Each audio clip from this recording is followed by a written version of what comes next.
Mesdames, Messieurs, bonsoir et bienvenue dans cette édition spéciale.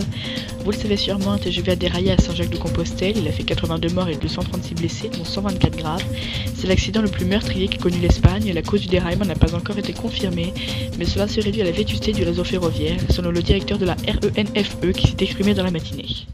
La cause de cet accident est sûrement due à la vétusté des rails. Le remplacement de plusieurs kilomètres du réseau aurait dû être effectué dans l'année. Cet accident aurait pu être évité. François Hollande s'est exprimé sur Twitter en disant « Toutes mes sincères condoléances aux familles des victimes de ce terrible drame, #Espagne, #drame, #Espagne en deuil ». Notre correspondant Bernard Branche est sur place. Bonjour Bernard. Bonjour Anne-Claire. Le décompte des morts a-t-il évolué depuis ce matin ? Alors oui, on comptait 263 blessés ce matin, mais ce chiffre a évolué. Il y a désormais 288 blessés, dont 132 graves.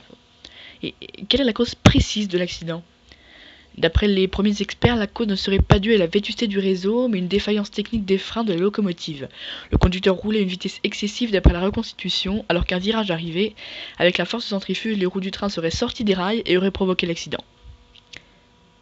Merci Bernard, c'est la fin de cette édition spéciale. Je vous retrouve évidemment ce soir pour un journal entièrement consacré à ce drame.